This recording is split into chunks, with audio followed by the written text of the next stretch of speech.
दोस्तों, अगर आप प्रीवियस ईयर सीटेट सभी वर्षों के ऑनलाइन और ऑफलाइन जो भी पेपर हुए हैं उन सबका कंप्लीट पेपर सोल्यूशन देखना चाहते हैं तो इस वीडियो के समाप्त होने के बाद से इस वीडियो का डिस्क्रिप्शन जरूर चेक करिएगा। इस वीडियो में हम लोग सीटेट जनवरी 2024 के फर्स्ट पेपर यानी कि प्राइमरी पेपर के बाल विकास यानी सीडीपी पेपर का कंप्लीट पेपर सोल्यूशन देखने जा रहे हैं। अगर आप इस चैनल पर पहली बार विजिट करें तो इसको सब्सक्राइब करते हुए बेल आइकन को जरूर प्रेस कर लीजिएगा। चलिए दोस्तों, आज की इस महत्वपूर्ण वीडियो को शुरू करते हैं। पहला प्रश्न आप अपने स्क्रीन पर देख पा रहे होंगे। कक्षा में खेल प्रतियोगिता में हिस्सा लेते समय तनुज अपने दोस्त से कहता है कि वह भाला फेंकने में हिस्सा लेगा और रस्सी कूदने में उसकी बहन हिस्सा ले सकती है क्योंकि वह एक लड़की है और लड़कियां भाला नहीं फेंक सकती हैं। यह किसको प्रदर्शित करता है? ध्यान से समझिएगा। यहाँ पर जब भी आप लिंग के आधार पर पहले से ये अपनी मानसिकता बना चुके हैं कि लड़कियां हैं तो ये काम करेंगी, लड़के हैं तो ये काम करेंगे, तो इसे रूढ़िवादिता बोलते हैं। क्या बोलते हैं? रूढ़िवादिता बोलते हैं। चारों विकल्पों में देखिए, एक ही विकल्प में आपको केवल रूढ़िवादिता दिखेगा। ऑप्शन नंबर 4 यहाँ पर बिल्कुल सही हो जाएगा। बाकी की अगर विकल्पों की बात करें, देखिए पहला दिया गया है जेंडर संबद्धता।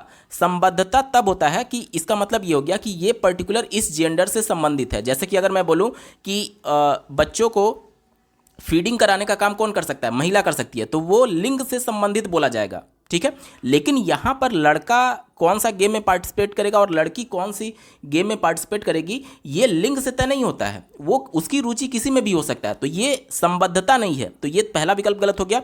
इसके बाद से दिया गया जेंडर समानता। समानता यानी कि इक्वलिटी। इक्वलिटी तो तब होता है ना जब दोनों लिंग से संबंधित बच्चों को, चाहे लड़का हो या फिर लड़की हो, दोनों को एक गेम में पार्टिसिपेट करने का मौका दिया जाता। लेकिन पहले से ये मानसिकता बना ली गई है कि लड़की है तो वो कमजोर होगी और वो भाला नहीं फेंक सकती है। तो ये समानता कहाँ हुआ? तो ये भी हमारा उत्तर नहीं हो सकता।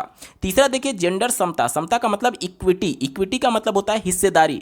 मतलब कि किसी भी गेम में किसी भी लिंग या फिर जेंडर से संबंधित बच्चे हिस्सेदारी ले सकते हैं, लेकिन यहाँ पर हिस्सेदारी नहीं हो सकता क्योंकि ये पहले ही मानसिकता लेकर के चली जा रही है कि जो लड़कियां हैं वो भाला नहीं फेंक सकती। तो इसलिए यहाँ पर इक्विटी भी नहीं होगा। अब हमारे पास केवल एक ही विकल्प बचा, ऑप्शन नंबर 4 जेंडर रूढ़िवादिता। इसका बिल्कुल एप्रोप्रिएट आंसर हो जाएगा। अगला प्रश्न पूछा गया है अपसारी चिंतन, जिसे अंग्रेजी में डाइवर्जेंट थिंकिंग बोलते हैं, जबकि अभिसारी चिंतन जिसे अंग्रेजी में कन्वर्जेंट थिंकिंग बोलते हैं, इसमें बेसिकली क्या डिफरेंस है? तो देखिए, जो अपसारी चिंतन होता है, नाम से ही आपको स्पष्ट हो रहा होगा, अप का मतलब कि ऊपर। तो जब भी मान लीजिए कोई एक समस्या है तो इसके चारों तरफ ऊपर, यानी कि कहने का मतलब कि एक समस्या को सॉल्व करने के अलग अलग तरीके जब ढूंढे जाते हैं तो वो अपसारी चिंतन बोला जाएगा। और अगर ये मान लीजिए समस्या है और कोई भी प्रॉब्लम हो जो कि इसी समस्या पर आकर के टिके, वो होता है अभिसारी चिंतन। जैसे कि मान लीजिए अगर मैं किसी बच्चे से कोई मैथमेटिक्स का प्रश्न पूछता हूं और जिस प्रकार से बुक में दिया गया है, अगर वो उसी तरीके से इसको सॉल्व करने की कोशिश कर रहा है तो वो अपना कोई भी क्रिटिकल थिंकिंग नहीं लगा रहा है। लेकिन कोई दूसरा बच्चा है जो कि अपनी थिंकिंग लगा करके अपने मेथड से किताब में जो उदाहरण दिया गया या फिर एग्जाम्पल दिया गया उससे अलग वो कुछ ट्राई कर रहा है, यानी अलग तरीके वो ढूंढ रहा है। यानी कि जब एक प्रश्न के अलग अलग उत्तर ढूंढने की संभावना रहे तो वहां पर अपसारी चिंतन होता है, और जब एक ही मेथड से या फिर एक ही विधि से प्रश्न को सॉल्व करने की संभावना रहे तो वहां पर अपसारी चिंतन होता है। चौथे विकल्प से शुरुआत करते हैं। मौखिक क्षमताओं को बढ़ावा देता है, गणितीय क्षमताओं को बढ़ावा देता है। ये क्षमता से जुड़ा हुआ कोई चीज़ है ही नहीं। ठीक है, यहाँ पर क्षमता की मौखिक या फिर गणितीय क्षमता से संबंधित इसका कोई भी लेना देना नहीं है, इसलिए ये हमारा उत्तर नहीं होगा। तीसरा देखिए, गणितीय क्षमताओं को बढ़ावा देता है, मौखिक क्षमताओं को बढ़ावा देता है, तो इसका भी कोई लेना देना नहीं है। यहाँ पर देखिए, एक ही समाधान पर स्थित है, कई उत्तरों को प्रोत्साहित करता है। देखिए, एक ही समाधान की जब बात आएगी तो वो किस में होगा? वो अभिसारी चिंतन में होगा। यानी कि अगर ये वाला पार्ट इधर रहता और ये वाला पार्ट इधर रहता तब हम इसको सही मानते। क्यों? क्योंकि कई उत्तर की बात किस में होगी? कई उत्तर या फिर कई विधियों की बात अपसारी चिंतन में होती है, और एक ही समाधान की बात किस में होगी? वो अभिसारी में होगा। तो चूंकि ये उल्टा दिया गया है तो ये भी हमारा उत्तर नहीं होगा, यानी चौथा, तीसरा और दूसरा हमारा गलत हो गया। अब हमारे पास केवल एक ही विकल्प बचा, ऑप्शन नंबर 1 देखिए, कई उत्तरों को प्रोत्साहित करता है। मैंने आपको क्या बताया, अपसारी चिंतन में क्या होता है? ये मान लीजिए प्रॉब्लम है तो इसके बहुत सारे विकल्प हो सकते हैं, बहुत सारे ऑप्शंस हो सकते हैं, बहुत सारी इसकी विधियां हो सकती हैं। वहीं बोला जा रहा है कई उत्तरों को प्रोत्साहित करता है, जबकि अभिसारी चिंतन जो होता है वो केवल एक ही समाधान पर स्थित रहता है। ऑप्शन नंबर 1 बिल्कुल एप्रोप्रिएट है, यही इसका सटीक जवाब होगा। अगला प्रश्न पूछा गया है, निम्नलिखित में से कौन सा कथन समावेशी शिक्षा के बारे में सही नहीं है। ध्यान दीजिएगा, प्रश्न निगेटिव सेंस में है तो उत्तर भी हमारा निगेटिव वाला विकल्प ही होगा। सबसे पहले जानते हैं कि समावेशी शिक्षा यानी इंक्लूसिव एजुकेशन किसे कहते हैं। तो वह शिक्षा जिसमें बालक में किसी भी प्रकार की अक्षमता क्यों ना हो, चाहे वो शारीरिक अक्षमता हो, जैसे कि हो सकता है कि वह कम सुन रहा हो सकता है कि वह कम देख रहा हो सकता है कि वह विकलांग हो शारीरिक रूप से, या फिर किसी भी प्रकार की पढ़ने में अक्षमता, हो सकता है कि वो डिसलेक्सिया से जूझ रहा हो, डिस्कैल्कुलिया से, डिस्ग्राफिया से। तो किसी भी प्रकार की अक्षमताओं, चाहे शारीरिक या फिर पठन से संबंधित, सभी बालकों को नॉर्मल बच्चों के साथ अगर एक ही कक्षा में पढ़ाया जा रहा है तो उसे समावेशी कक्षा बोलेंगे। यानी कि सबकी कमियों को ध्यान में रखते हुए सबको एक साथ लेकर के चलना ही समावेशी शिक्षा कहलाती है। अब ध्यान दीजिएगा, चूंकि मैंने बोला कि सबको साथ लेकर के चलना है, यानी सबकी ज़रूरतें अलग है। जो कान से नहीं सुन सकता उसके लिए हमें कुछ विजुअल क्लिप्स दिखानी होगी, या फिर टोटल फिजिकल रिस्पॉन्स, यानी हम अपने बॉडी लैंग्वेज का यूज करेंगे उसको चीज़ों को समझाने के लिए, क्योंकि वो सुन तो पा नहीं रहा है। हमें जो भी एज ए टीचर हम कक्षा में पढ़ाएंगे, जाहिर सी बात है वो उसे नहीं सुन पाएगा, तो उसे कुछ विजुअल क्लिप्स दिखाए जाएंगे, बोर्ड्स पर कुछ लिख करके हम दिखाएंगे, या फिर अगर स्मार्ट क्लास है तो कुछ विजुअल क्लिप्स के माध्यम से हम उन चीज़ों को समझा सकते हैं। या फिर जब जो बातें मैं बोल रहा हूँ वो हो सकता है कि ना सुन रहा हूँ, लेकिन जब मैं उसे अपने बॉडी लैंग्वेज के माध्यम से, हाव भाव के माध्यम से उसको समझाने की कोशिश करूंगा, तो मैं भी वो उन चीज़ों को थोड़ा थोड़ा फेमिलियर हो पाए और उन चीज़ों को समझ पाए। तो सबकी ज़रूरतें अलग है। अब जैसे जो सुन नहीं पा रहा था उसके लिए ये चीज़ें जरूरी हैं, और जो देख नहीं सकता उसके लिए क्या जरूरी है, उसके लिए ऑडिबल चीज़ें जरूरी है जो वो सुन सके, क्योंकि वो देख तो सकता नहीं है। तो उसके लिए क्या जरूरी है, उसके लिए जरूरी है कि हम उसको बोल करके पढ़ाएं। यानी कि प्रत्येक बच्चे की ज़रूरत अलग अलग है, और प्रत्येक बच्चे की ज़रूरतों को ध्यान में रख करके सबको एक साथ लेकर के चलना ही समावेशी शिक्षा कहलाती है। अब इस समावेशी शिक्षा के बारे में हमें निगेटिव वाला विकल्प ढूंढना है। चलिए हम लोग शुरुआत करते हैं पहले विकल्प से। ठीक है, पहले विकल्प से शुरुआत करते हैं। देखिए क्या बोला जा रहा है, दिया गया है समावेशी शिक्षण का अर्थ है ऐसे तरीकों से शिक्षण जो बहिष्कृत ना करे। अब मैंने आपको क्या कहा, मैंने आपको कहा कि सबको साथ लेकर के चलना है, यानी किसी को भी कक्षा से बाहर नहीं निकालना है, या फिर किसी को भी एक्सक्लूड नहीं करना है, सबको इंक्लूड करना है कक्षा में। तो ये तो पॉजिटिव हो गया ना, क्योंकि हम कक्षा में सबको साथ लेकर के चल रहे हैं, बहिष्कृत ना करना यानी सबको साथ लेकर के चलना, तो ये पॉजिटिव हो गया। लेकिन हमसे प्रश्न निगेटिव सेंस में पूछा है तो ये हमारा उत्तर नहीं हो सकता। दूसरा विकल्प देखिए, समावेशी शिक्षण का अर्थ है उस शिक्षा शास्त्र को अपनाना जो सभी शिक्षार्थियों की आवश्यकताओं का समर्थन करता है।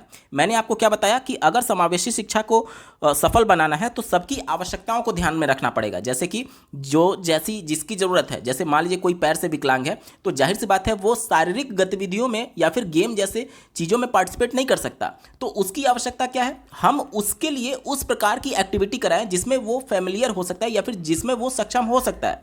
उसकी आवश्यकता क्या थी कि उसके लिए जो चीज़ें फैमिलियर हैं या जो चीज़ें वो कर सकता है उसके लिए हम उसकी आवश्यकताओं को ध्यान में रखें। जैसे कोई अगर मान लीजिए कि सुन नहीं सकता तो उसके लिए क्या जरूरत थी, उसके लिए जरूरत थी कि हम विजुअल क्लिप्स दिखाएं। अगर कोई देख नहीं सकता उसके लिए क्या जरूरत थी, हम ऑडिबल यानी कि बोल करके उसको पढ़ाने की कोशिश करें। यानी सभी की आवश्यकताओं को हम क्या कर रहे हैं, ध्यान में रख रहे हैं, यानी सभी की आवश्यकताओं का समर्थन कर रहे हैं। तो ये तो पॉजिटिव हो गया ना। चूंकि प्रश्न में हमसे निगेटिव वाला पूछा गया तो ये भी हमारा उत्तर नहीं हो सकता है। तीसरा देखिए, एक समावेशी कक्षा भाषा शैली में अंतर को समायोजित करती है और सहयोग को बढ़ावा देती है। देखिए जहाँ पर भी सहयोग की बात आ जाएगी वह प्रश्न, वो जो विकल्प हो जाएगा वो पॉजिटिव हो जाएगा। चूंकि हमसे निगेटिव वाला पूछा गया तो ये भी हमारा उत्तर नहीं हो सकता। कैसे नहीं हो सकता, ध्यान से समझिएगा। मान लीजिए एक कक्षा में 30 बच्चे हैं और 30 बच्चे की लैंग्वेज अलग अलग है, तो क्या हम लैंग्वेज के बेस पर सारे बच्चों को डिस्क्रिमिनेट करेंगे, मतलब कि उसमें कुछ अंतर करेंगे? नहीं करेंगे। हम धीरे धीरे कोशिश करेंगे कि बच्चा अगर पहली बार कक्षा में आया हुआ है और उसकी मदर टंग मान लीजिए भोजपुरी भी है तो हम उसको भोजपुरी में बोलने का मौका देंगे। धीरे धीरे वो विद्यालय के संपर्क में जब आएगा तो जो विद्यालय की औपचारिक भाषा है, हो सकता है हिंदी हो, तो वो हिंदी के संपर्क में आने से धीरे धीरे वो हिंदी लैंग्वेज को सीखेगा। भाषा एकमात्र कम्युनिकेशन का माध्यम है, अपने विचारों को दूसरे तक पहुंचाने या फिर अभिव्यक्त करने का मात्र माध्यम है। तो भाषा के आधार पर आप डिस्क्रिमिनेशन नहीं कर सकते, अंतर नहीं कर सकते। वही बात तो यहां पर कह रहा है कि भाषा शैली में अंतर को समायोजित करती है, अंतर को क्या करती है, समायोजित करती है और सहयोग को बढ़ावा देती है। यानी कि हम उस कक्षा के ऐसे बच्चे जो कि उस लैंग्वेज में कंफर्टेबल नहीं है, जो कि विद्यालय की लैंग्वेज है, तो हम उसको क्या करेंगे, सहयोग करेंगे, ताकि वो धीरे धीरे विद्यालय के इन्वायरमेंट में क्या हो जाए, कंफर्टेबल हो जाए। तो ये सहयोग को बढ़ावा देना, इसका मतलब यही था। ठीक है, तो ये भी चूंकि पॉजिटिव सेंस में है, लेकिन प्रश्न हमसे नेगेटिव सेंस में पूछा गया, तो ये भी हमारा उत्तर नहीं हो सकता। अब हमारे पास केवल एक ही विकल्प बचा, ऑप्शन नंबर 4। ध्यान से देखिएगा, निश्चित पाठ्यक्रम और मानक मूल्यांकन के आसपास ही एक समावेशी कक्षा का केंद्र होता है। प्रश्न क्या था, निगेटिव सेंस में पूछा गया था, और यहीं एक विकल्प ऐसा है जो कि निगेटिव है। कैसे निगेटिव है, ध्यान से समझिएगा। निश्चित पाठ्यक्रम यानी कि जो करिकुलम है वो क्या है, वो बिल्कुल रिजिड है। देखिए, फिक्स्ड है, फिक्स्ड करिकुलम की बात की जा रही है। अब फिक्स्ड करिकुलम का मतलब कि सभी बच्चों को शारीरिक गतिविधि करनी ही है, सभी बच्चों को खेल कूद में पार्टिसिपेट करना ही है, ये फिक्स हो गया या फिर रिजिड हो गया।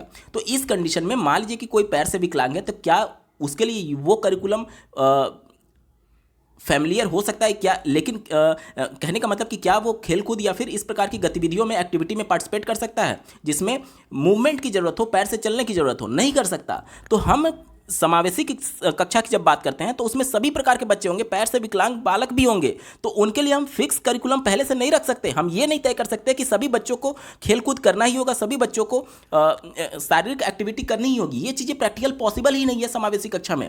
दूसरा देखिए, कहा क्या जा रहा है कि मानक मूल्यांकन। मानक मूल्यांकन का मतलब क्या हो गया कि एक स्टैंडर्ड असेसमेंट हमने तय कर दिया कि सभी बच्चों का लिखित परीक्षा के माध्यम से ही हम मूल्यांकन करेंगे। क्या ये चीज़ें पॉसिबल हैं? अब मैंने आपको बताया कि कक्षा में कोई हो सकता है कि दृष्टिबाधित हो जो देख नहीं सकता। जब देख नहीं सकता तो जाहिर सी बात है पेपर पेंसिल पर लिखने में उसको दिक्कत होगी। तो अगर हमने पहले से ये तय कर दिया, स्टैंडर्ड बना दिया कि सबका हम लिखित परीक्षा के माध्यम से ही मूल्यांकन करेंगे, तो वो बच्चा तो पिछड़ जाएगा। एक्चुअली हम उसका इस बात पर मूल्यांकन करना चाहेंगे एज ए टीचर कि बच्चे ने क्या सीखा। हम इस बात पर मूल्यांकन नहीं करेंगे कि क्या वो पेपर पर लिख करके दिखा पा रहा है या नहीं। सीखने का मतलब ये होता है कि बच्चों के व्यवहार में परिवर्तन होना। अब व्यवहार को हमें असेसमेंट करना है तो उसके अलग तरीके हो सकते हैं। हो सकता है कि हम उसको वाइवा के माध्यम से या फिर बोल करके उससे प्रश्न पूछ करके उसके व्यवहार में क्या परिवर्तन हुआ सीखने के बाद से, उसका हम लोग असेसमेंट कर सकते हैं। यानी कि स्टैंडर्ड असेसमेंट नहीं हो सकता सभी बच्चों का। सभी बच्चों का जिस प्रकार से ज़रूरत है उसी प्रकार से असेसमेंट को भी हमें फ्लेक्सिबल बनाना पड़ेगा एज ए टीचर। तो चूंकि यहाँ पर क्या कहा जा रहा है कि निश्चित पाठ्यक्रम होना चाहिए और मानक मूल्यांकन होना चाहिए समावेशी कक्षा में, तो ये विकल्प निगेटिव है। और चूंकि हमसे निगेटिव वाला ही विकल्प पूछा गया था, इसलिए ऑप्शन नंबर 4 यहाँ पर बिल्कुल एप्रोप्रिएट आंसर हो जाएगा। अगले प्रश्न में देखिए, एक स्टेटमेंट दिया गया है और दूसरा रीजन दिया गया है, और दोनों को पढ़ करके सभी विकल्पों में से हमें सही विकल्प को चुनना है। पहले स्टेटमेंट को पढ़ लेते हैं। क्या कहा जा रहा है?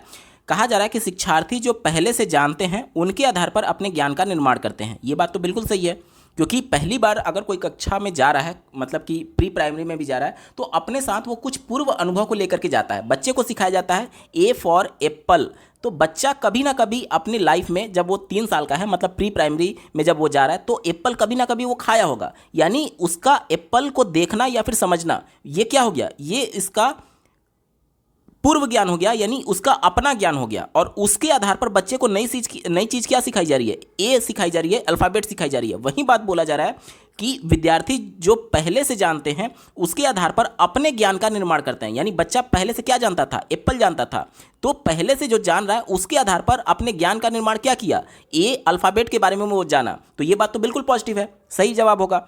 दूसरा देखिए, कारण क्या बताया जा रहा है कि पैटर्न ढूंढना। ध्यान से देखिएगा, पहला विकल्प सही है, इसको ध्यान रखिएगा। दूसरा बोला जा रहा है कि पैटर्न ढूंढना और पिछले ज्ञान के साथ जुड़ाव बनाने से शिक्षार्थियों की जानकारी को सार्थक रूप से संधारित करने में मदद मिलती है। ये बात बिल्कुल सही है। जैसे कि जब आप किसी चीज़ को कोरिलेट करके बच्चों को सिखाएंगे, जैसे आप रियल लाइफ एग्जांपल देते हैं, तो वो बच्चे को और अच्छे तरीके से समझ में आता है। क्यों? क्योंकि बच्चे ने वो चीज़ें फील की हुई हैं। जब बच्चे को बी फॉर बॉल बताया जाएगा तो वो चीज़ों को कैसे जल्दी सीख लेता है? क्योंकि वो बॉल से खेला हुआ है, इसके बारे में वो पहले से जानता है। यानी अपना जो उसका पिछला ज्ञान है उसके साथ जब हम लोग कोरिलेट करके बताएंगे, तो ये जो बी अल्फ़ाबेट वो सीख रहा है प्री प्राइमरी में यानी नर्सरी में, ये उसके लिए नई चीज़ है। लेकिन हमने किससे कोरिलेट कर दिया? हमने कोरिलेट कर दिया बॉल से। तो इससे क्या हुआ कि पिछला जो ज्ञान है उसका जुड़ाव हो गया नए ज्ञान से। वहीं बोला जा रहा है कि पैटर्न ढूंढना और पिछले ज्ञान के साथ जुड़ाव बनाने से शिक्षार्थियों की जो जानकारी होती है वो सार्थक रूप से संधारित होती है। यानी कि क्या होता है, मीनिंगफुली एक तरीके से जो लर्नर्स हैं उसको प्रोसेस कर पाते हैं। तो ये बात तो बिल्कुल पॉजिटिव है, यानी ये भी बात सही होगा। यानी ए और आर ए और आर दोनों सही है, और जो आर है वो उसका सही तरीके से व्याख्या करता है, किसका, ए का, जो कि ऑप्शन नंबर ए में दिया गया। देखिए ए और आर दोनों सही है और ए की आर सही व्याख्या करता है, विकल्प नंबर 1 सही जवाब होगा। अगले प्रश्न में भी एक स्टेटमेंट दिया गया है और दूसरा रीजन दिया गया है, और दोनों को पढ़ करके हमें चारों विकल्पों में से सही विकल्प को चुनना होगा। प्रश्न का अभिकथन ये कह रहा है, बच्चों द्वारा बचपन अलग अलग संस्कृतियों में अलग अलग तरह से अनुभव किया जाता है। आपने लेव वाइगोत्स्की का सामाजिक सांस्कृतिक अंतःक्रिया का सिद्धांत पढ़ा होगा। इसमें उन्होंने ये बताया कि बच्चों का जो भी संज्ञानात्मक विकास होगा वह उनके सामाजिक तौर पर जिस प्रकार से वो इंटरेक्शन कर रहे हैं या फिर सांस्कृतिक तौर पर जिस प्रकार से उनका इंटरेक्शन होगा यानी अंतःक्रिया होगा, उससे उनका जो पूरा संज्ञानात्मक विकास है वो डायरेक्टली प्रभावित होता है। आप इसको ऐसे समझिए, जैसे मान लीजिए कि एक बच्चा जो कि इंडिया में जन्म लिया और दूसरा बच्चा जो कि अमेरिका में जन्म लिया, तो दोनों में जो विकास होगा वो अलग अलग हो सकता है। विकास अलग कहने का मतलब कि जैसे इंडिया में जो बच्चा जन्म लिया तो हो सकता है कि उसके बॉडी का कलर थोड़ा सा सांवला हो सकता है कि उसके सर के बाल काले हों, लेकिन अमेरिका में या फिर ठंडे प्रदेशों में किसी दूसरे देश में अगर हो रहा है जहाँ पर बहुत ठंडा पड़ता है, तो जाहिर सी बात है उसके बॉडी का कलर वाइट हो सकता है और उसके बाल का कलर भी वाइट हो सकता है।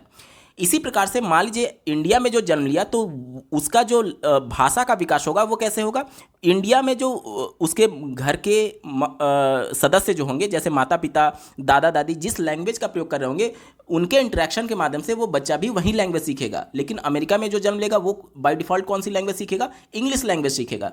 तो इस प्रकार से बच्चे के शारीरिक विकास, बच्चे का संज्ञानात्मक विकास, बच्चे का भाषाई विकास, ये सब कुछ सांस्कृतिक तौर पर डायरेक्टली वो प्रभावित होता है। तो पहले विकल्प में क्या बोला जा रहा है, बच्चे द्वारा बचपन अलग अलग संस्कृतियों में अलग अलग तरह से अनुभव किया जाता है। ये बात तो बिल्कुल सही हो गई, अभी मैंने जो एग्जांपल दिया उसके हिसाब से आपको बिल्कुल सटीक लग रहा होगा, तो पहला पॉजिटिव है। दूसरा देखिए क्या बोला जा रहा है, बच्चों का विकास सार्वभौमिक होता है। सार्वभौमिक कहने का मतलब कि यूनिवर्सल। क्या ये चीज़ें प्रैक्टिकली पॉसिबल हैं? अमेरिका में जो बच्चा जन्म लिया और इंडिया में जो बच्चा जन्म लिया अगर सार्वभौमिक होता तो दोनों की लैंग्वेज एक होनी चाहिए थी। क्या दोनों की लैंग्वेज एक है? नहीं है। इंडिया में जो बच्चा जन्म ले रहा है और नेपाल में जो बच्चा जन्म ले रहा है, क्या दोनों की हाइट समान हो सकती है? नहीं हो सकती है। भौगोलिक परिस्थितियों की वजह से नेपाल के लोगों की हाइट थोड़ी सी कम रह जाती है। तो अगर ये जो डेवलपमेंट हो रहा है या फिर बच्चों का जो विकास हो रहा है, क्योंकि विकास में सिर्फ बच्चों के संज्ञानात्मक विकास की बात नहीं होती है, उसके शारीरिक विकास की भी बात होगी, उसके संवेगात्मक विकास की भी बात होगी, साथ ही साथ उसके भाषाई विकास की भी बात होगी। जितने भी एस्पेक्ट होते हैं उन सबको कॉमन कह के ये बताया जा रहा है कि वो सार्वभौमिक होता है। सार्वभौमिक यानी तब होता जब सबका विकास एक तरीके से हो रहा होता। इंडिया में जो बच्चा जन्म लिया उसकी हाइट कंपैरेटिवली नेपाल में जो बच्चा जन्म ले रहा है उससे ज़्यादा होती है जब वो एडल्ट होता है। तो क्या ये चीज़ें सार्वभौमिक होती तो दोनों की हाइट समान होनी चाहिए थी। इंडिया में जो बच्चा जन्म ले रहा है और जो ठंडे प्रदेश में जन्म ले रहा है, जाहिर सी बात है दोनों का कलर सेम होना चाहिए था, उनके बाल का कलर सेम होना चाहिए था। इंडिया में जो बच्चा जन्म ले रहा है, अमेरिका में जो बच्चा जन्म ले रहा है, दोनों की लैंग्वेज एक होनी चाहिए थी अगर सार्वभौमिक होता तो ये चीज़ें सार्वभौमिक नहीं हो सकती हैं। ये चीज़ें कैसे डिफाइन हो रही है, अलग अलग संस्कृतियों में अलग अलग तरीके से वो चीज़ों को अनुभव करते हैं और अलग अलग तरीके से उनका विकास हो रहा होता है। तो ये सार्वभौमिक नहीं हो सकता। यानी कि ए सही है और आर गलत है, जो कि ऑप्शन नंबर 3 में दिया गया। देखिए ए सही है लेकिन आर गलत है, इसका बिल्कुल सटीक जवाब होगा। अगला प्रश्न पूछा गया है, अभिप्रेरणा के आरोपण सिद्धांत के अनुसार निम्नलिखित में से किससे लगातार कोशिश और बेहतर प्रदर्शन की संभावना है। आरोपण का सिद्धांत क्या कहता है, अभिप्रेरणा का यानी मोटिवेशन का। ये सिद्धांत ये कहता है कि जब मैं सफल होऊंगा तो सफल होने के दौरान मैं अपनी सफलता का कारण किसे मानता हूं, और मान लीजिए मैं असफल हो रहा हूं तो असफलता का कारण किसे मानता हूं। जनरली समाज में ये देखा जाता है कि जब लोग सफल होते हैं तो ये कहते हैं कि मैंने बहुत मेहनत की थी और ये मेरे मेहनत का नतीजा है, और जब असफल हो जाते हैं तो कभी वो स्वीकार नहीं कर पाते हैं। वो अपनी असफलता का कारण समाज में किसी एक वजह को ढूंढने लगते हैं। जैसे मान लीजिए कि कोई पढ़ाई में फेल हो गया तो पढ़ाई में फेल होने की वजह से वो कभी स्वीकार नहीं करेंगे कि मैंने अपना 100% एफर्ट नहीं दिया था। वो ये कहेंगे यार गर्मी बहुत हो रही थी, मैं पढ़ नहीं पाया, यार लोगों ने मुझे पढ़ने नहीं दिया, मुझे पढ़ने का टाइम ही नहीं मिला, मेरे घर में कुछ ऐसी सिचुएशन हो गई थी जिसकी वजह से मुझे टाइम नहीं मिला। तो ये सारी चीज़ें क्या हैं, एक्सक्यूजेज हैं। हम किसी ना किसी कारण को वजह बनाने की कोशिश करते हैं अपने हार का या फिर अपनी असफलता का। तो जब हम इस प्रकार से अपनी असफलता का कोई वजह ढूंढने लगते हैं तो हम इंटरनली मोटिवेट नहीं होते हैं और मेहनत करने के लिए। क्या बोला जा रहा है, अभिप्रेरणा यानी मोटिवेशन की बात की जा रही है और जिससे लगातार कोशिश करने की बात की जा रही है। अब अगर मैं अपनी असफलता को बाहरी किसी कारक पर डिपेंडेंट बना दूं कि यार इस वजह से मैं असफल हो गया, तो मैं कभी मेहनत करूंगा ही नहीं, क्योंकि मुझे ये पता है कि अगली बार भी अगर असफल होऊंगा तो मैं अपने आप को रिस्पॉन्सिबल ना ठहरा करके किसी और कारण को वजह बता दूंगा। तो इस वजह से जब हम खुद अपने आप को, चाहे हम सफल हो रहे हैं या फिर असफल हो रहे हैं, जब अपने आप को उसका वजह बताते हैं तो कहीं ना कहीं हम लगातार मेहनत करने की कोशिश करते हैं। क्यों? क्योंकि अगर मैं ये बोलूंगा कि मैं अपनी वजह से असफल हुआ हूं तो मैं अपनी गलतियों को स्वीकार कर रहा हूं और उन गलतियों को आउटकम करने के लिए मैं मेहनत करूंगा। यानी कि जब हम सफल हों या फिर असफल हों, जब उसका रिस्पॉन्सिबल खुद को मानेंगे तभी हम आगे मेहनत करने के लिए प्रेरित होंगे और बेहतर प्रदर्शन करने की संभावना रहेगी। इसी को ध्यान में रख करके उत्तर ढूंढेंगे। पहले विकल्प से शुरुआत करते हैं, सफलता के लिए आंतरिक आरोपण और असफलता के लिए बाहरी आरोपण। मैंने आपको उदाहरण दिया कि जब मैं सफल हो जा रहा हूं तब तो मैं कह रहा हूं कि यार मैंने बहुत मेहनत की थी इस वजह से सफल हुआ, और जब मैं असफल हो रहा हूं तो मैं ये नहीं स्वीकार कर रहा हूं कि मैंने अपनी गलती की वजह से मैं असफल हुआ हूं, बल्कि मैं ये कह रहा हूं कि मुझे इसने पढ़ने नहीं दिया, ये कारण था जिसकी वजह से मैं असफल हो गया। तो हमें कभी भी बाहरी आरोपण नहीं करना है, हमें खुद को एक्सेप्ट करना है कि मेरी गलती की वजह से मैं असफल हुआ हूं। ठीक है, तो ये पहला विकल्प गलत हो गया। दूसरा देखिए, असफलता के लिए बाहरी आरोपण और सफलता के लिए आंतरिक आरोपण। असफलता हो या फिर सफलता हो, दोनों के लिए आंतरिक आरोपण ही होगा। हम ही रिस्पॉन्सिबल हैं अपनी सफलता के लिए या फिर असफलता के लिए, कोई बाहरी कारण नहीं है, तो ये भी हमारा निगेटिव होगा। चौथा देखिए, असफलता और सफलता दोनों के लिए बाहरी कारण कभी हो ही नहीं सकता, हमेशा इंटरनल ही होगा। अब हमारे पास एक ही विकल्प बचा, ऑप्शन नंबर 3 देखिए, असफलता और सफलता दोनों के लिए आंतरिक आरोपण। यानी कि चाहे हम सफल हो रहे हों या फिर हम असफल हो रहे हों, दोनों के लिए रिस्पॉन्सिबल कौन है? हम ही हैं। अगर हम ये एक्सेप्ट कर लें कि हमारी गलती की वजह से असफल हो रहे हैं तो हम और ज़्यादा मेहनत करेंगे उस गलती को सुधारने के लिए, और जब हम मेहनत करेंगे यानी हम लगातार कोशिश कर रहे हैं, और लगातार कोशिश करने वाले की हमेशा जीत होती है और कभी ना कभी आपका प्रदर्शन बेहतर होगा। उम्मीद करता हूं आपको प्रश्न समझ में आएगा। ऑप्शन नंबर 3 सटीक उत्तर है। अगला प्रश्न पूछा गया है, निम्नलिखित में से कौन सा प्रगतिशील शिक्षा का एक प्रमुख सिद्धांत है? ध्यान से देखिएगा, क्या पूछा जा रहा है, प्रोग्रेसिव एजुकेशन का कौन सा की प्रिंसिपल है, ये हमसे पूछा जा रहा है। चलिए पहले विकल्प से शुरुआत करते हैं, छात्रों को सीखने को मापने के लिए मानकीकृत परीक्षण सबसे अच्छा तरीका है। मैं बार बार कह रहा हूं, जहां पर भी आपको मानकीकृत वर्ड दिख जाए और अंग्रेजी में जहां पर भी आपको स्टैंडर्ड दिख जाए, वो हमेशा विकल्प निगेटिव होता है। क्यों निगेटिव होता है, ध्यान से समझिएगा। कहा जा रहा है कि छात्रों के सीखने को मापने के लिए, यानी छात्र कितना सीखे हैं ये हम केवल मानकीकृत परीक्षण से कर सकते हैं। जैसे कि अगर हमने ये तय कर दिया कि हम बच्चों को सिर्फ और सिर्फ लिखित परीक्षा के माध्यम से हम उनके सीखने को मापेंगे, तो क्या ये चीज़ें पॉसिबल है उस विद्यार्थी के लिए जो कि दृष्टिबाधित है और देख नहीं सकता? क्या वो पेपर पेंसिल पर परीक्षा दे पाएगा? नहीं दे पाएगा। आज हम लोग समावेशी कक्षा की बात करते हैं जिसमें शारीरिक रूप से अक्षम बालक भी है और विभिन्न प्रकार की एजुकेशनल जो डिफिशियंसीज होती हैं उससे जूझ रहा बालक भी है, जैसे डिस्लेक्सिया हो गया, डिस्कैल्कुलिया हो गया, डिस्ग्राफिया हो गया। तो सबका एक तरीके से हम लोग कभी भी उसके सीखने का मापन नहीं कर सकते। इस वजह से मानकीकृत वर्ड कहीं पर भी दिख जाए वो हमेशा निगेटिव होगा। दूसरा देखिए, छात्रों को अपने शिक्षकों से ज्ञान का निष्क्रिय प्राप्तकर्ता होना चाहिए। कहा यह जा रहा है कि बच्चे सिर्फ कक्षा में टीचर जो बता दिया उसको स्वीकार कर ले, उस पर तर्क वितर्क ना करे। देखिए, बच्चे कोई पेन ड्राइव थोड़ी है कि कंप्यूटर में लगाया और डेटा ट्रांसफर हो गया। बच्चे अपने ज्ञान के सक्रिय निर्माणकर्ता होते हैं। वो ऐसा नहीं है कि बच्चे जो कुछ भी किताब में देख लिए उसको एज इट इज स्वीकार कर लेते हैं। बच्चे को अगर आप बोलेंगे, छोटा बच्चा है, उसको बोलेंगे कि बेटा मोबाइल पानी में मत डालना नहीं तो खराब हो जाएगा, वो डाल करके देखेगा कि मोबाइल एक्चुअली में खराब होता है या नहीं। उसे आप जो कुछ भी बताते हैं वो खुद प्रैक्टिकल करके अपने ज्ञान का निर्माण करता है। ये कहा था किसने? जीन पियाजे ने कहा था। तो निष्क्रिय प्राप्तकर्ता नहीं होते बल्कि सक्रिय निर्माणकर्ता होते हैं अपने ज्ञान के। तो ये भी विकल्प निगेटिव हो गया। चौथा देखिए, पाठ्यचर्या पूर्व निर्धारित और सार्वभौमिक होनी चाहिए। कहा यह जा रहा है कि जो करिकुलम है वो पहले से डिसाइडेड होना चाहिए, प्री डिटरमाइंड होना चाहिए। क्या ये चीज़ें पॉसिबल हैं? मान लीजिए कक्षा में कोई एक ऐसा बालक आ गया जो कि शारीरिक रूप से अक्षम है, तो क्या हम नॉर्मल बच्चों के साथ उसका कंपटीशन करा सकते हैं? कोई मान लीजिए कक्षा में ऐसा बालक है जो कि सीखने में थोड़ा कठिनाई महसूस कर रहा है, तो क्या हम कक्षा के सबसे जो टॉप बालक है क्या उससे हम उसका कंपैरिजन करा सकते हैं? नहीं करा सकते। यानी कि सबके लिए पाठ्यचर्या जो होगा अलग अलग होगा। मान लीजिए कक्षा में 10 बच्चे ऐसे हैं 30 बच्चों में जो कि बहुत अच्छे से सीख रहे हैं और नॉर्मल बच्चे हैं, उसमें से मान लीजिए 2 बच्चा बहुत टैलेंटेड बच्चा है जो कि जितनी उसकी क्षमता है उससे ज़्यादा वो सीख सकता है, और मान लीजिए कक्षा में 5 बच्चे ऐसे हैं जो कि नॉर्मल बच्चों से थोड़ा कम सीखने में है, तो क्या हम सबको एक साथ मानकीकृत तरीके से पढ़ा सकते हैं या फिर सबको पहले से निर्धारित करिकुलम से पढ़ा सकते हैं? नहीं पढ़ा सकते। अगर कोई बच्चा सीखने में कठिनाई महसूस कर रहा है तो उसके स्तर पर जाकर के एज ए टीचर हमको बच्चे को सिखाना होगा। तो इसके लिए सबका पहले से हम निर्धारित नहीं कर सकते कि सबको हम इसी विधि से पढ़ाएंगे, इसलिए ये भी विकल्प निगेटिव हो गया, हमारा उत्तर नहीं होगा। ठीक है, अब हमारे पास एक ही विकल्प, और साथ ही साथ आपको ये भी देखना है सार्वभौमिक होनी चाहिए। क्या आप बच्चे को, दुनिया के सभी बच्चे को एक ही विधि से पढ़ा सकते हैं? अगर ऐसा होता तो एक ही टीचर कक्षा के 30 बच्चों को पढ़ा रहा है, कोई बच्चा टॉप करता है, कोई बच्चा फेल कर जाता है। आखिर ऐसा क्यों हो रहा है? इसलिए हो रहा है कि प्रत्येक बच्चे की जरूरत अलग अलग है, यानी कि हम सबको एक विधि से नहीं पढ़ा सकते। एज ए टीचर हमारी रिस्पॉन्सिबिलिटी ये है कि बच्चों की क्या आवश्यकता है उसे हमें खोजना होगा और उसके अनुरूप बच्चे को शिक्षण कराना होगा। यानी ये सार्वभौमिक नहीं हो सकता, ये इंडिविजुअल लेवल पर होता है, इसलिए ये विकल्प निगेटिव हो गया। अब चूंकि हमारे पास केवल एक ही विकल्प बचा, ऑप्शन नंबर 3 देखिए, सीखना प्रामाणिक कार्यों पर आधारित होता है। मैंने आपको क्या बताया कि बच्चे अपने ज्ञान के निर्माण करता होते हैं, यानी कि वह टास्क, जो भी वह टास्क करेंगे, एक्टिविटी करेंगे, उस पर आधारित अपने ज्ञान का निर्माण खुद करते हैं। ऑप्शन नंबर 3 बिल्कुल अप्रोप्रिएट है, यही इसका सटीक जवाब होगा। अगला प्रश्न पूछा गया है, विकास के किस पहलू में तर्क, चिंतन और समस्या समाधान की व्याख्या की जाती है?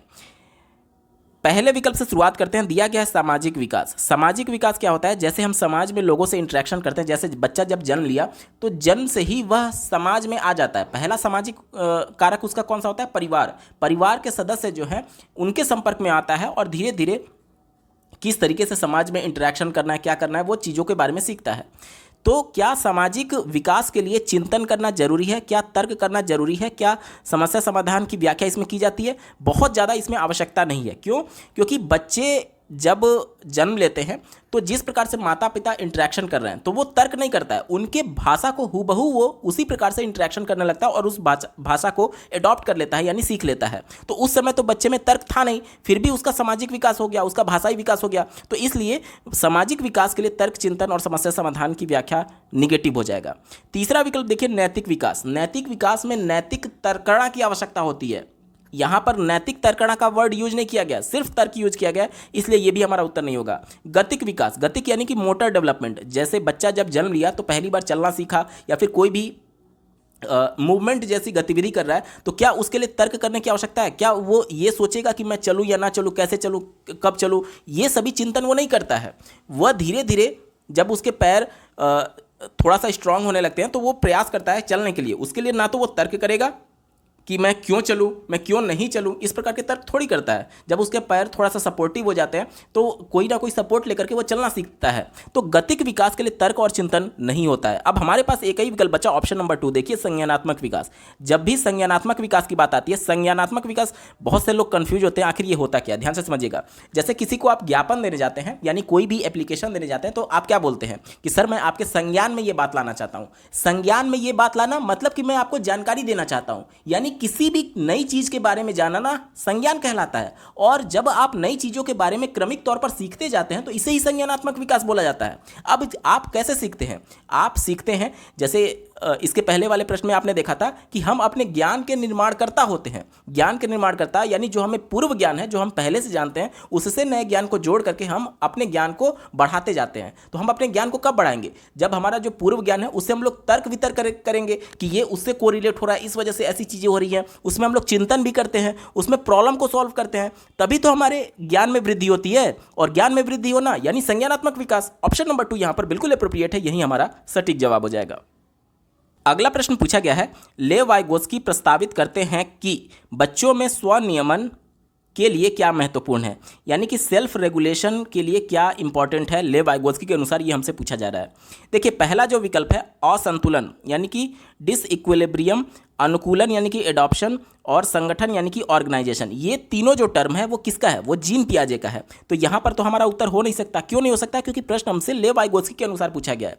अब लेव वाइगोत्स्की के अनुसार स्वनियमन यानी सेल्फ रेगुलेशन के लिए निजी वाक यानी कि इनर स्पीच जरूरी है। अब इसका मतलब क्या होता है, ध्यान से समझिएगा।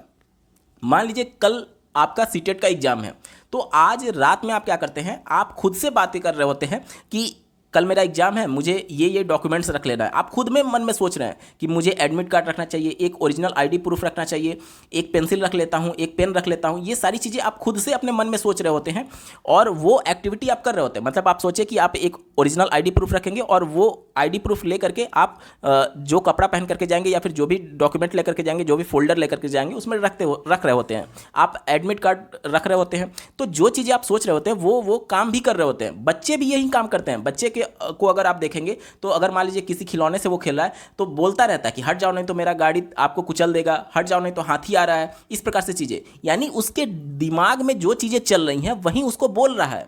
अब बड़े भी यही करते हैं। बड़े के दिमाग में जो चीज़ चल रहा है उसी के अनुसार वो कार्य कर रहा है। जैसे सीटेट का आपका पेपर है तो आपके दिमाग में चल रहा है कि कल मुझे क्या क्या डॉक्यूमेंट्स लेकर के जाने हैं और उसी के अनुरूप आप कार्य भी कर रहे हैं। बच्चे भी वही काम करते हैं, लेकिन बच्चे के अंदर ये क्षमता नहीं होती है कि वो मन में चीज़ों को सोच पाए। इसीलिए जो चीज़ें वो सोच रहे होते हैं उसको बोल देते हैं और इसी को जो लेव वाइगोत्स्की है वो निजी वाक या फिर इनर स्पीच बोलते हैं। और इसके माध्यम से वह अपने आप को क्या कर रहे होते हैं, अपने आप को सेल्फ रेगुलेट कर रहे होते हैं। बड़े लोग क्या करते हैं, आप भी तो अपने आप को सेल्फ रेगुलेट कर रहे हैं कि कल मुझे ये डॉक्यूमेंट लेकर के जाना है, तो आप वो डॉक्यूमेंट इकट्ठा कर रहे होते हैं, कलेक्ट कर रहे होते हैं, यानी अपने आप को क्या कर रहे हैं, रेगुलेट कर रहे हैं। बच्चे भी यही अपने आप को रेगुलेट करते हैं, लेकिन चूंकि वह उनमें क्षमता नहीं होती है कि वो मन में सोच पाए, इसीलिए उन चीज़ों को बोल देते हैं और इसी बोलने को निजी वाक कहा था लेव वाइगोत्स्की ने। ऑप्शन नंबर 2 एप्रोप्रिएट आंसर है। अगले प्रश्न में एक स्टेटमेंट दिया गया है और दूसरा रीजन दिया गया और दोनों को पढ़ करके हमें सही विकल्प को चुनना है। देखिए ये प्रश्न जो है लॉरेंस कोहलबर्ग के आधार पर पूछा गया है। तो थोड़ा सा लॉरेंस कोहलबर्ग के बारे में जान लेते हैं। इन्होंने बालकों पर यानी लड़कों पर नैतिक विकास किस प्रकार से होता है, इसके लिए कुछ बच्चों को इन्होंने एक कहानी सुनाई, जिसमें हिंज की कहानी उसने सुनाई थी। उसमें उन्होंने बच्चों को ये सुनाया, बच्चों की एज 10 से लेकर के 16 साल के बीच में थी, उनको बच्चों को उन्होंने ये सुनाया कि एक हिंज नाम का व्यक्ति था जिसकी पत्नी को कोई बीमारी हो गया था और उसके पड़ोस में कोई डॉक्टर रहता था।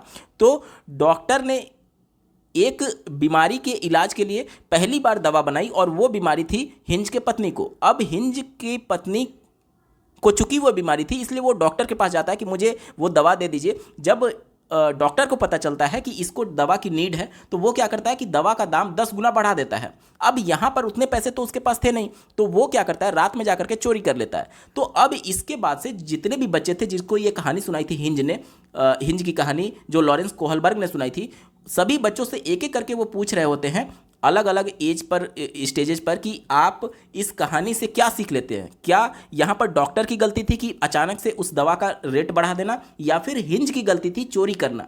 तो इस नैतिक तर्कड़ा के माध्यम से वह बच्चों में किस प्रकार से नैतिक विकास होता है इसके बारे में उन्होंने अपना सिद्धांत दिया था। इसके अंतर्गत वह 3 चरणों की बात करते हैं। कौन कौन सा चरण था? पहला प्री कन्वेंशनल, जिसे पूर्व परंपरागत स्तर बोलते हैं, दूसरा कन्वेंशनल स्टेज और तीसरा पोस्ट कन्वेंशनल स्टेज। और तीनों स्टेजेज में वह 2-2 चरण बताए थे। पहला था सजा या आज्ञाकारिता का अभिविन्यास। इसमें क्या होता है, जैसे छोटे बच्चे रहते हैं, आपके घर में भी होंगे, मान लीजिए 5 साल से नीचे, तो उन बच्चों के अंदर अभी नैतिक विकास नहीं हुआ रहता है। जैसे मान लीजिए 2 भाई हैं, छोटे छोटे बच्चे, एक 4 साल का है, एक 3 साल का है। 4 साल वाले बच्चे को आप ला करके 10 टॉफ़ी दिए और बोले कि बेटा आप अपने छोटे भाई को इसमें से आधा टॉफ़ी दे दीजिएगा, वो नहीं देगा। उसे लगता है कि सारी टॉफ़ी मेरे लिए। क्यों? क्योंकि उसके अंदर अभी नैतिक विकास आया ही नहीं है। नैतिकता उसके अंदर है ही नहीं कि ये इसमें से मुझे आधा अपने छोटे भाई को देना है। लेकिन आपके बार बार कहने पर भी जब वो नहीं देता है, और अब अगर आप उसे कहते हैं तुम उसे आधे दो रहे हो या फिर मैं तुम्हें मारूं, तो जब उसके अंदर ये लगता है कि अब मुझे सजा मिल सकती है या फिर मेरी पिटाई हो सकती है, तो उसमें से कुछ टॉफ़ी निकाल करके अपने छोटे भाई को दे देता है।